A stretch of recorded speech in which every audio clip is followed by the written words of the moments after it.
The sun hung low over Houston, casting long shadows across the gleaming rows of cars at Harrington Luxury Motors. The lot was a sea of polished chrome and waxed paint, Maseratis and Porsches catching the late afternoon light like jewels. Customers milled about, their voices a low hum, their footsteps cautious, as if they were afraid to disturb the opulence. But the air shifted, grew heavy, when a group of men in black leather vests stormed onto the lot. Their boots scraped the asphalt, their red patches screaming Iron Jackal's MC. They moved like they owned the place, their presence a dark cloud over the polished calm. And in the center of it all stood Nia Caldwell, a black woman in her mid-30s, her orange blouse knotted neatly at the waist, her white trousers crisp despite the Texas heat. Her braids were pulled back, her face calm, almost serene, as she rested one hand on the hood of a black Maserati. To the untrained eye, she looked out of Placio woman in worn shoes, no jewelry, no flashy car keys dangling from her fingers. But Nia didn't need flash. She moved through the world unseen, and that was exactly how she liked it. 3 weeks earlier, Nia had sat in a lawyer's office, signing papers that made her the sole owner of Harrington Luxury Motors. The dealership had been bleeding money, its previous owner desperate to offload it. Nia saw potential where others saw failure. Her holding company, Caldwell Group LLC, snapped it up quietly, no fanfare, no press release. Her plan was simple: rebuild the business, bring in new jobs, run it with integrity. But the previous owner hadn't bothered to tell his so-called security team, a crew of Iron Jackal's bikers he'd hired for muscle, that the lot had changed hands. To them, Nia was just a stranger wandering where she didn't belong. They saw her dark skin, her unassuming clothes, and made their assumptions. They were wrong. Dead wrong.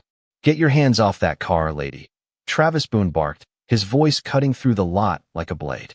He was a mountain of a man, his black leather vest stretched tight over his chest, skull tattoos crawling up his forearms.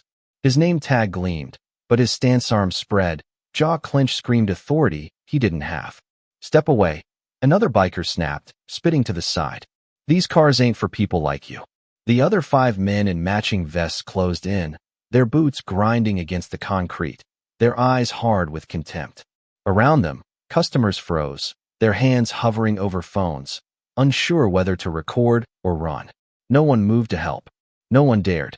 Nia stood still, her palms steady on the Maserati's roof, her heartbeat even. She'd faced worse than this: sandstorms and desert war zones, mortar fire raining down, her team waiting for her signal under the weight of enemy fire. Staff Sergeant Nia Caldwell, U.S. Marines, decorated for valor, had led soldiers through hell and dragged wounded men to safety.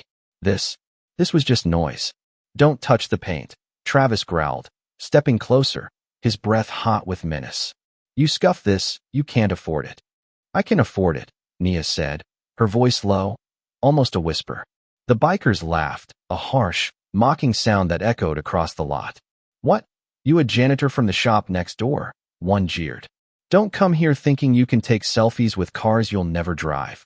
Another spat, his saliva landing near her shoes. "Bet she Ubered here," a third muttered, his words dripping with disdain. They circled tighter, blocking her path to the exit, their boots squeaking on the asphalt. Nia's eyes flicked over them, calm, assessing. She clasped her hands in front of her, silent, letting their words wash over her like a wave she'd learned to ride long ago. Travis leaned in, his voice dropping so only she could hear. "This ain't your world, sweetheart. Be smart and walk out before we make you."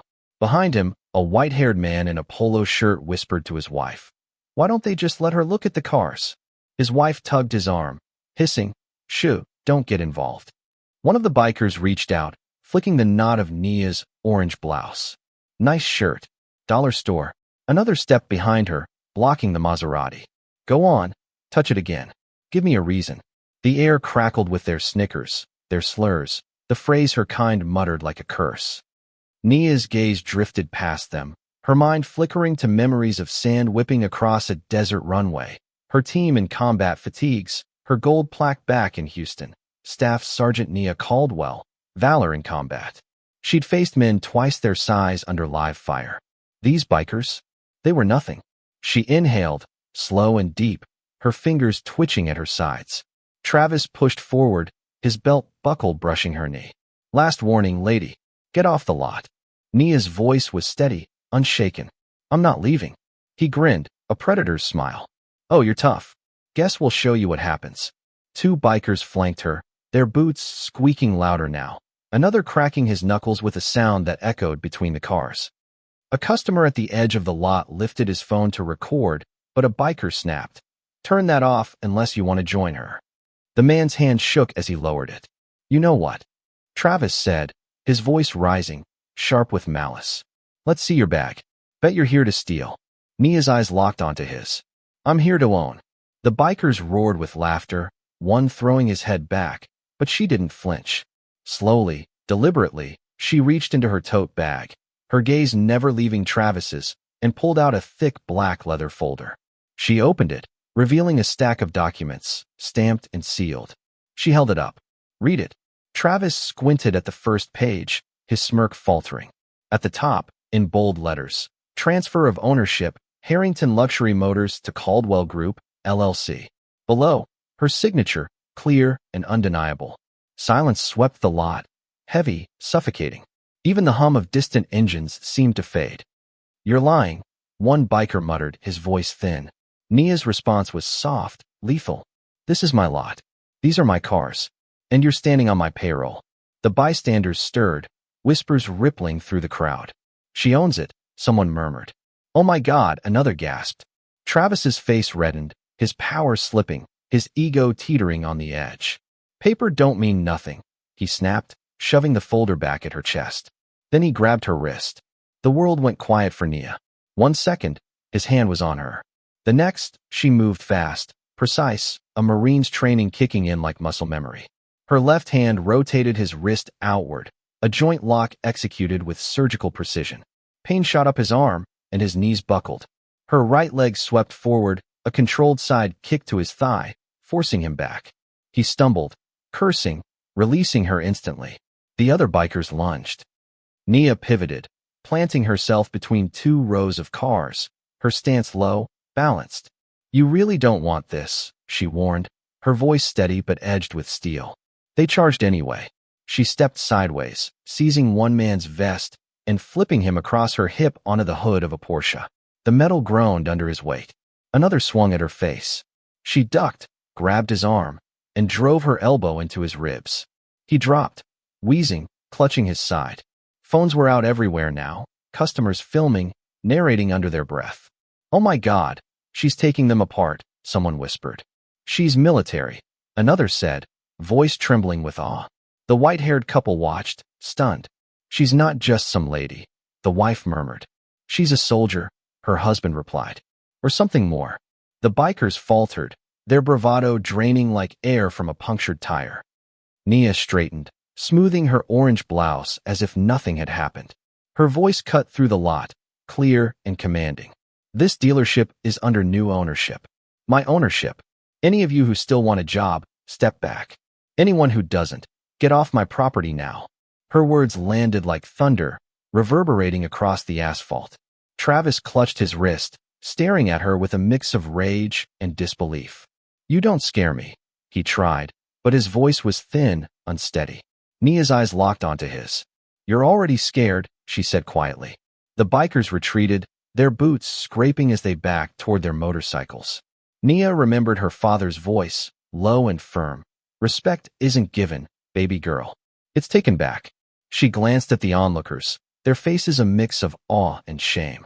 "You all saw what happened here," she said, her voice steady but piercing. "You all know what's right. Don't ever be afraid to stand up." No one spoke, but some nodded, their phones lowering as guilt settled in for not stepping in sooner. Nia lifted her folder again, holding it high for every camera to catch. "This is what ownership looks like," she said simply. "And this is what dignity does." She turned and walked toward the showroom doors, the bikers parting like water around a stone. Her footsteps echoed, calm and deliberate, each one a statement. Inside, she'd call her lawyer, overhaul security, and fire half the staff by sundown. But for now, she let the silence speak. Travis Boone's humiliation burned in his chest, a lesson he'd carry like a scar. The lot, Moments ago, a battleground of snarls and slurs, now felt like a stage after the curtain fell. The only sound was the steady click of phones still recording. "Get your crew and leave," Nia said, her voice flat but carrying across the lot.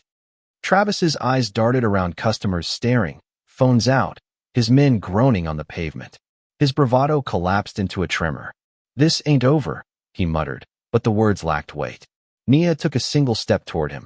"It's over the moment you leave," she said quietly. "And you're leaving now." He blinked, glanced at his crew, then at the flashing cameras.